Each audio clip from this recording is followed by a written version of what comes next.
Welcome to Crime. Also the Co-Pilots podcast. Co-conspirators, co-criminals, co-rock and roll enthusiasts, Coco Pops, Coco Chanel, Coco Bandicoot, No, don't stop. Keep going. Choco Rocks. I just wanted to see how far you would go. I ran out. Coco Nuts. Ooh. I hang on. Oh, we're getting into murders. Ooh, murder. All the Yes. murders.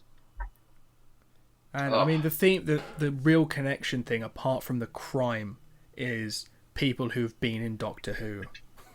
It's the cream of the British acting crop.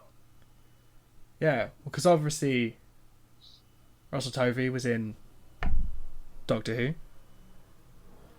Pretty much all these people have been in Doctor Who. and I think Everyone in Broadchurch has been in Doctor Who. yeah. I mean, two of the people in Broadchurch were the Doctor. What would you like to start with? Hey, this is your rodeo. I will do whatever. I don't mind. I don't care. Either of them. I like them both. Well, that's really sorted. That's that's it for this I time. could not give a more decisive answer. Right. Okay. So, fuck it. What remains? Yeah, what remains? I'll tell you what remains. A load of bloody remains. Yeah. The thing is, it sounds like very much like a question. What remains? like everyone that has, oh no, maybe it is because they've been living there. They're just like, what remains? Yeah. Ah. This was good. Or it's what you leave behind after you die, which apparently is nothing because she has no friends. She has a mummy.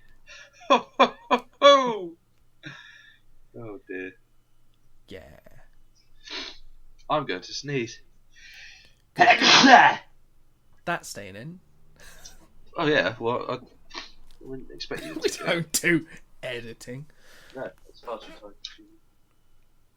time. Yeah. So I mean, what remains opens on. I'm going to sneeze again.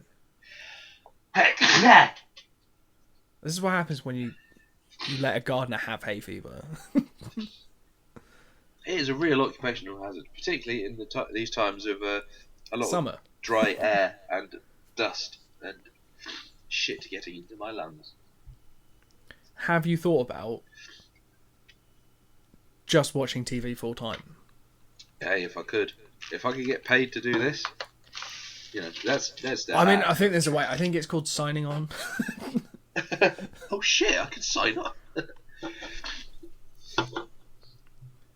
Yeah. So it's just set in a tenement house, which is cool. Fixed setting you don't really see. Oh, you see the police station. Oh, because I was gonna be really happy because it was like one location and that's all you see, like him and her. No, because they go to the pub and everything, don't they? They have his leaving do. Yeah, too many other locations. I don't like it. Give me just one static camera. And someone who's not telling the truth. And we are happy.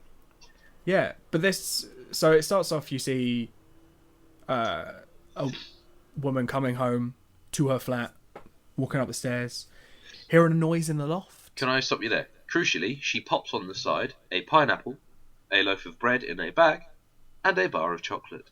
Continue. I mean, what she bought isn't important. No, but the sort of visual indicator of the passage of time that they then are able to do with the food, that is Yeah, important. I mean, the sad thing is she only, like, you can see she clearly is like, I just want to smash this bar of chocolate. Has like one bite, hears a noise and is like, oh, I better go have a look. I better go and fucking die. Yeah, and you're like, oh, but that was probably really good chocolate. No, it wasn't. That was Sainsbury's basic 30p a bar chocolate. That wasn't decent chocolate. No, that chocolate. That ain't no premium chocolate. Yeah, but could you imagine how pissed off would you be if you died knowing there was like a Milka bar downstairs? Oh, to be fair, Jesus, that would really fuck me off. It really leaves a sour taste of this death. Yeah, I think that would annoy me more than dying. Be like, but I didn't get to finish my chocolate. But the twirl! Yeah, so she goes into the loft and then is dead. Well, we assume it's her. I'm pretty sure it's her. I mean, who else is it gonna fucking be? Oh, the Queen. Oh shit, I didn't think of that. Yeah. I mean, I've seen the whole thing. It's definitely her. Oh, you watched all of it? I watched all of this. I watched this all when it came out. Oh, okay. Fair enough. Which does mean I've forgotten everything. That's quite handy, though, because it means like everything's a surprise again. Yeah. Well, that's the thing. It's one of those shows that I saw. You watch it once, then you go, I want to watch that again, but like when I've forgotten it. Yeah. But then a few years later, nice young happy couple having their first baby, move in, Michael and Vidya. And their roof is a bit leaky from the decomposing body in the loft that's dripping through the floor into the flat where she lived, and then through there into their flat. So that would have taken quite some time to do that. Yeah, luckily he didn't do the same thing that I would have done if something was dripping from the ceiling. Just dunk a finger in it, taste it, see if it's water. Oh, Yeah, it's lucky he didn't do that, isn't it? fucking hell. That's disgusting. Yeah, well, he didn't do it. No, I'm not worried about him not doing it. I'm worried about you actually doing it. Oh, it's never been a body. It's always been water. It's never been a body. Oh, yeah, that's so good. far. And then, is that where we're introduced to Len after this? I think it's after they sort of gone around being like, because she goes around and it's like knocking on the door like, oh, who lives upstairs from us? And they're like, she's moved. Haven't seen her in a year, 2 years, 3, 4, 5. I don't know. It's a considerable length of time because, as previously discussed, the bread has turned into slush, the pineapple is wilted and dead, and the chocolate has gone all white because it's gone off. See? Yeah. It's a visual indicator of the passage of time. And it's a very good one, actually. I enjoyed it. Yeah, I mean, I'm still annoyed that she didn't get to eat the whole chocolate bar. Like, that's really where I'm at with that. But yeah, she's knocking around being like, oh, who lives upstairs? And they're just like, she's gone. Little do they know, she never actually left. She's in the loft, decomposing. Ugh. And Michael goes up and into the loft and with someone else, though. Yeah, he goes up with another chap. Isn't it a mate who's having to move in? Yeah, I think so. Because I don't think you ever see him again. No. Because I think the story really focuses on the people who live in the house and the police. I think that's it. That was cool, that, because they cut again with it's. Well, I think you get Michael almost goes exactly up the to same shot of Vidya going up as you did of Melissa, the woman who gets murdered. Yeah, basically shot for shot, her going up into the loft. Except when she goes up, there's a dead body. Yeah. Which is a bit, I'd say, better than going up and being murdered. I don't know. They say it's between 2 and 5 years that she's been up there. Which is quite a long time for someone to have gone missing, which is part of the mystery of it, is that how did no one else notice that she'd been gone for this amount of time? Yeah, well, that's the thing, because I guess, in terms of just raw building stuff, it's only been dripping into her flat and then a flat that was being sold. But you would have thought maybe one of the viewers would have been like, what's that leaky gloop coming from the ceiling? Yeah, that is true. What's that smell? It smells like dead people. Yeah, and is there a loft? Can we see it? What the fuck? There's our body. But mostly it then just becomes like, it's like a whodunit, because the instant assumption to everyone is like, what? Actually, no. Joe did it. Because then you meet Len. I really not sure how much I liked him. Or at least, if not him, I feel like the show is trying to make like a named detective out of him. Like, you know, like Poirot or I don't know, just like like a detective who's like the star of the show rather than the story being the star of it. They just made him a bit odd and a bit too weird for it to be just he's just a detective, which I don't know. I don't know how well it sat with me. I mean, I think he's playing the same character he played in Shameless, just with a job. He just drinks too much and wakes up hungover a lot. He's very good at that, to be fair. It's very good drunk acting. It's very convincing when he's waiting to get on the bus. Yeah. Well, I mean, he had 10 years of practice on Shameless. So That is very true. it's a real masterclass in drunk acting.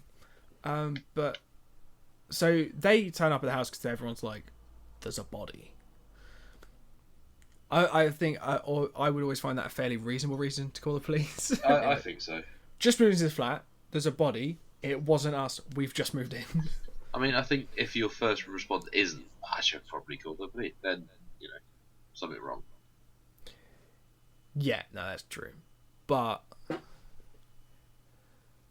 yeah, so then you meet Len, who's just like instantly just like, this is a fucking murder. And everyone else is just like, yeah, but she could have just fallen over and died. Fell over on her back with her arms crossed across her body, or like placed on her chest or whatever they are.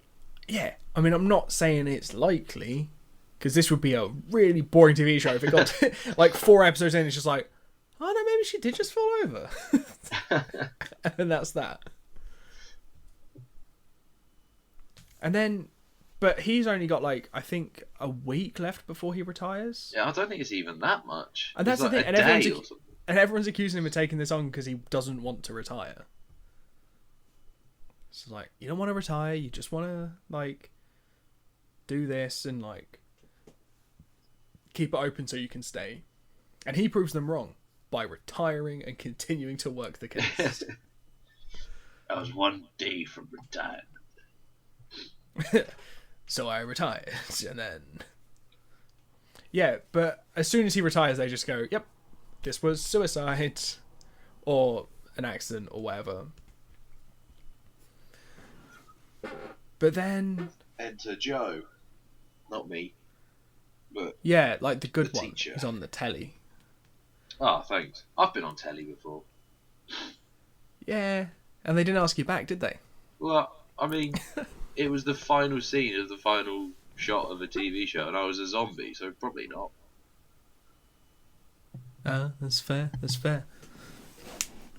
Um, Oh, do you want to talk about Joe, seeing she got the same fucking name? I just think immediately you're led to think, okay, he did it because he's a grumpy prick, and when he realised, who's hiding someone in his flat? yeah, who's hiding the fact that he's seemingly got a relationship with a former pupil, who Michael recognises through the window because it turns out on their first meeting there is definite tension between Michael and Joe, and Michael seems to be something of a threat to Joe, who's a former teacher. Well, I guess he's probably worried that if he sees Liz walking around the building, that he'll recognise her. Yeah. So almost instantly, he recognises her. But I think there's clearly some like animosity there from like when he was a student anyway. Because it's just a bit of like, oh well, I can call you Joe now.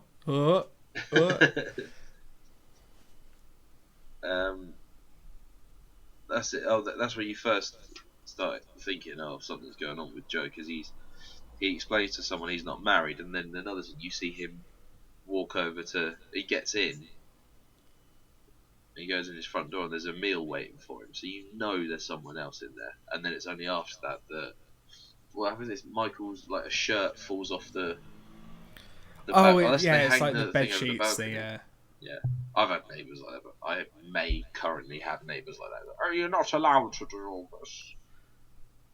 Yeah, but who says?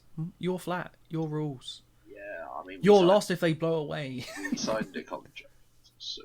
Oh, does that actually say you can't... It says we can't hang anything over our balcony rail in our contract.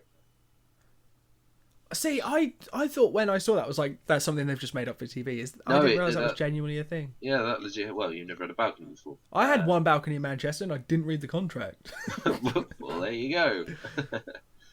Yeah, so then Len, he investigates a bit more, and the episode finishes with him in Melissa's flat, looking around. He's got in sort of what might be termed illegally, and he's hit in the head by someone who's standing behind him. He chases the person down the stairs, and this is where I put my detective hat on. He loses the assailant in the flat somewhere, and you don't hear a door open and close. So it is someone who is in the flat still. So someone who lives there, most likely. Yep, I would agree. Well, Like, that's the thing. I think no one in the flat. it could be any of them. It could be. The only people you can really rule out is Michael and Vidya, because they haven't been there. And Vidya's been nothing but helpful to Len, assisting his continued investigation after his retirement, and is no longer allowed to investigate this. Yeah, that's very true. But then he doesn't tell her that he's no longer a detective.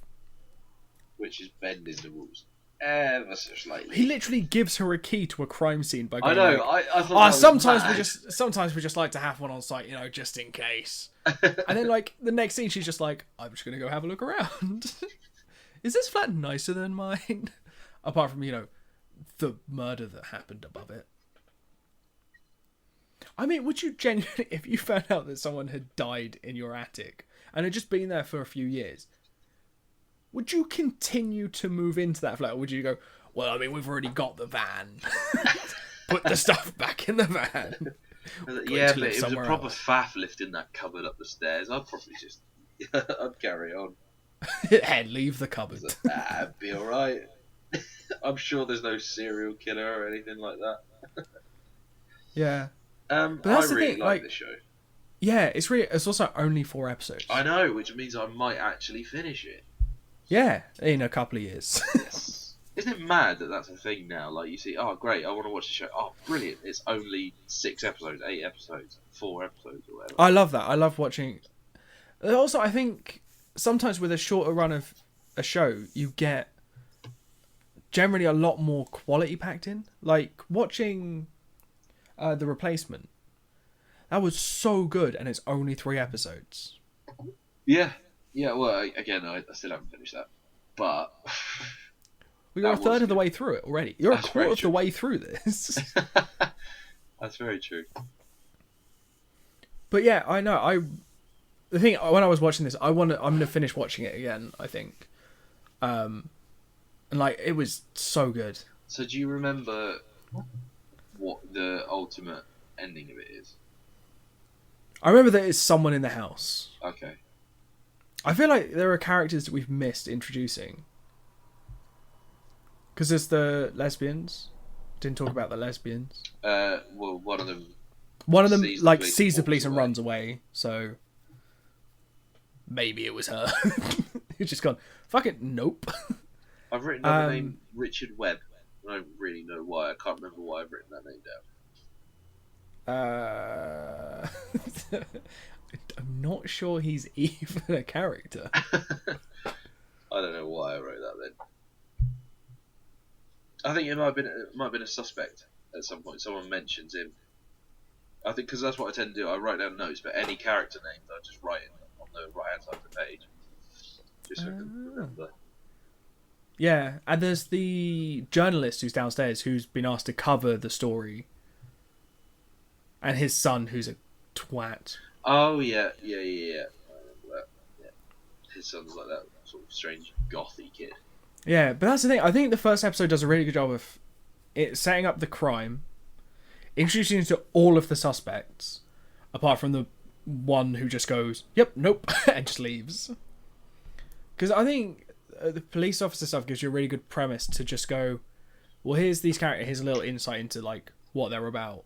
Yeah. And also, that's how you know that Joe's lying. Yeah, definitely. Because he's just like, nope, I live alone. It's like, and who's that cooking your meal and watching your telly? That's the this is something that I'm sure we've discussed previously about crime shows and films and stuff, is that when you've got a mystery at the centre of it, because you know it's the sort of format of it is someone that you've met has done this.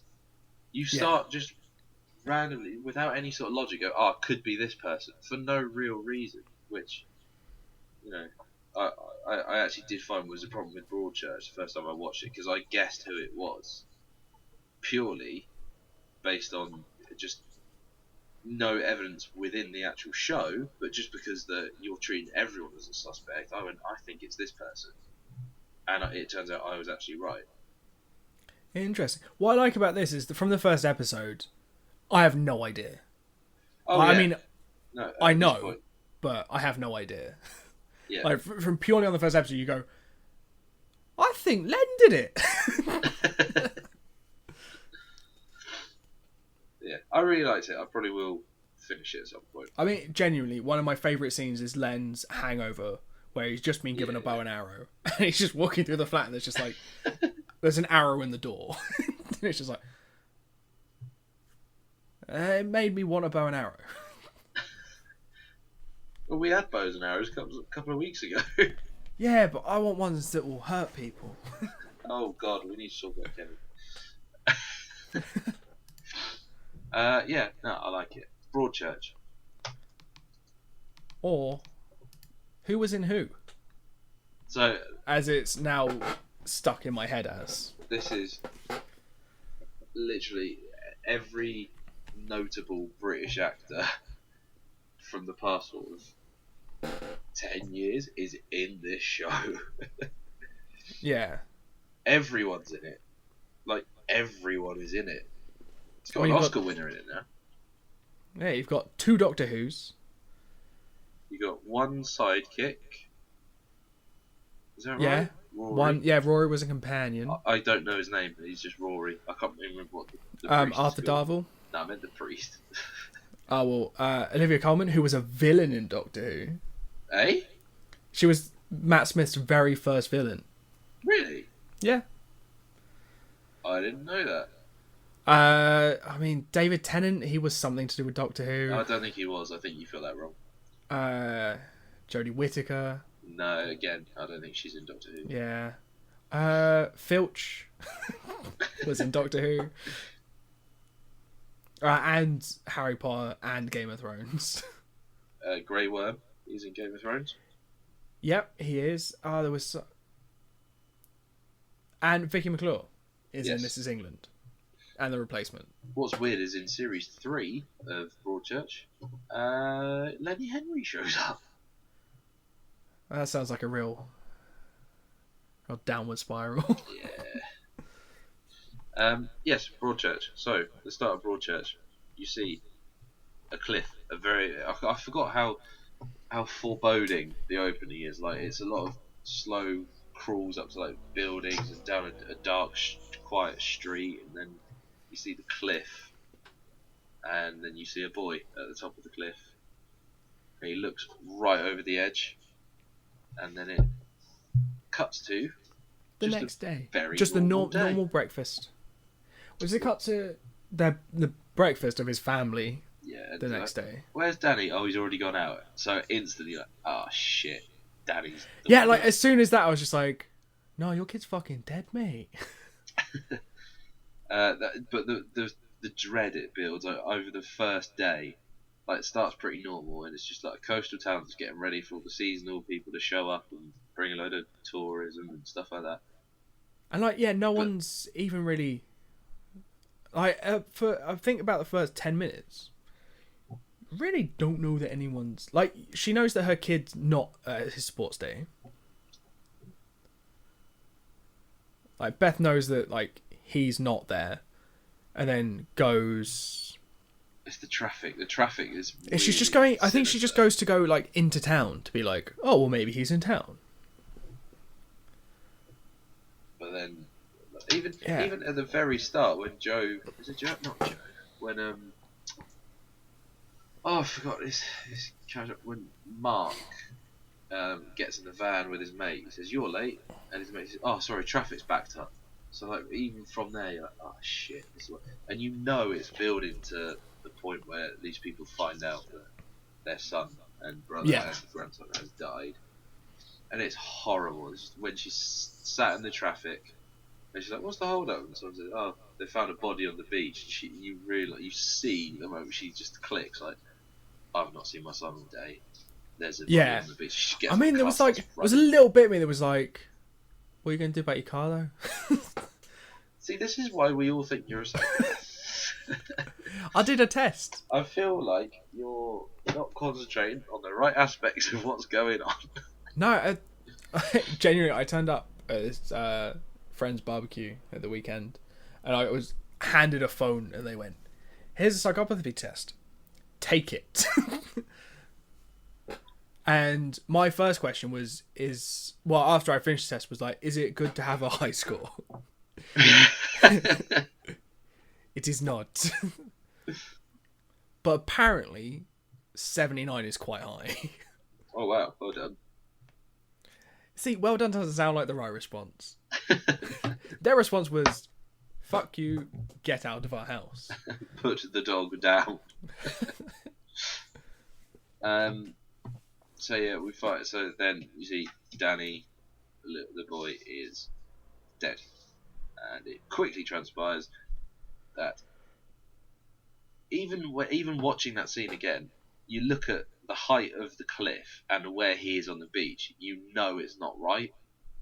Like, he looks way too far out.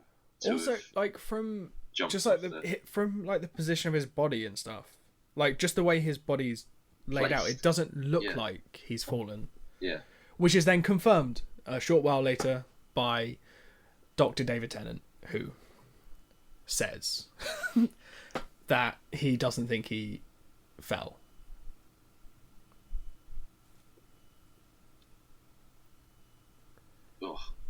Oh man, it's good. It's fucking great. Yeah, the thing is, now I want to know who did it, but I think it was Len. Just come over and just be like, fuck you, ITV, and stab this kid. Just walk past, kicked him off the cliff. Do you find out in this one? Do you get the coroner's report in this one?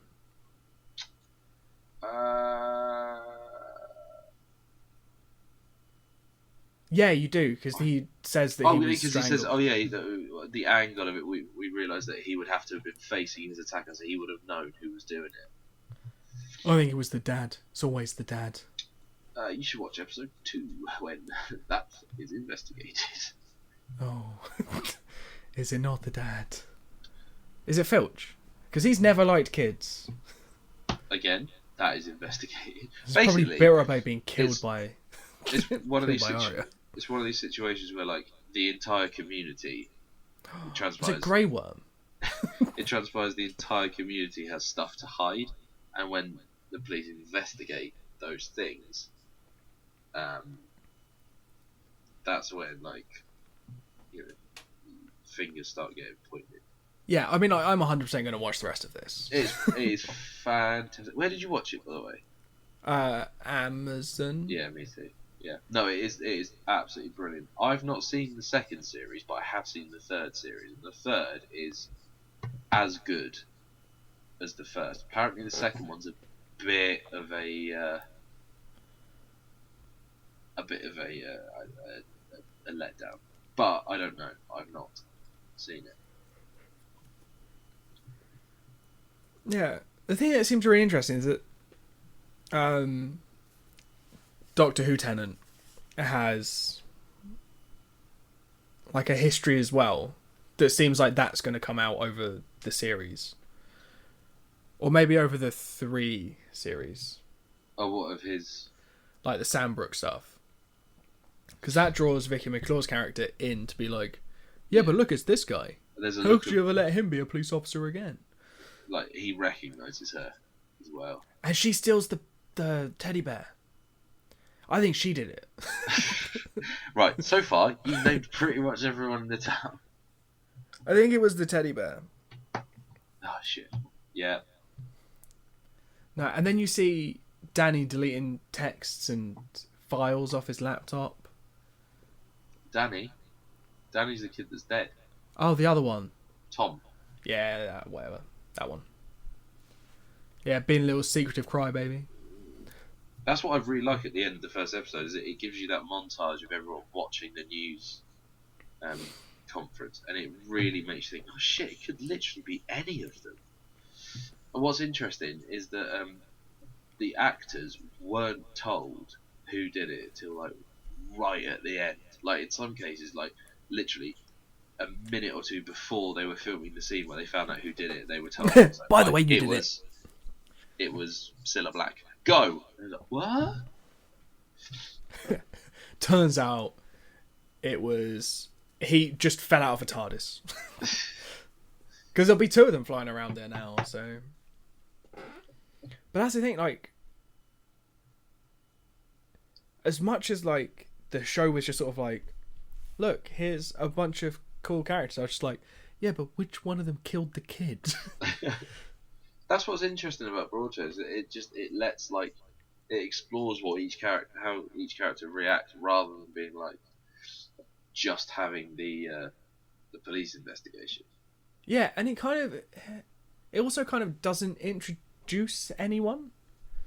Yeah, you're sort of just dropped into this world and expect it's like, right, come on, keep up. This is who this is. I mean, yeah, you get the names and stuff out from like the police stuff, but other than that, they don't sort of have like what remains with that, like those sit down interviews, and it's just like, so who are you? Yeah. What did you do? Why are you hiding this woman in your flat?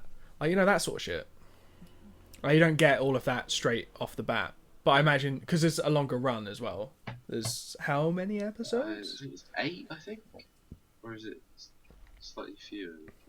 I think it's 8. Yes, 8. Yeah, so you get those... You've got more time to explore all of the characters, but... Yeah, no, it's good. I want to watch it. It is very good. Very, very enjoyable. I recommend it. I actually might watch it again. And I might watch Series 2. Because to be fair, the Series 3 is like unrelated directly. You still have the same characters floating about. So like, you see that, you know, some familiar faces. But largely it's just a completely separate story. Yeah, that makes sense. Same town, different murder, same police. I imagine probably different suspects and maybe Oh wait, that's an interesting. Do the family move away after the murder, or are they still in season 2 when someone else's kids have been murdered? If it's even a kid. I'm assuming this is a place where just kids die. Grown-ups live forever, but kids die. With Series 2, I no idea. Series 3, it's more of a rape case. Like, there's a woman who's been raped, and they're looking for who did that, rather than kill anyone. That's interesting. Actually, it's handled really quite well. But yeah, it's fucking brilliant. I love this. Yeah, the thing is, I know why it passed me by. Because it was on ITV. And I don't care for ITV. Ah, there you go. I do not care for it.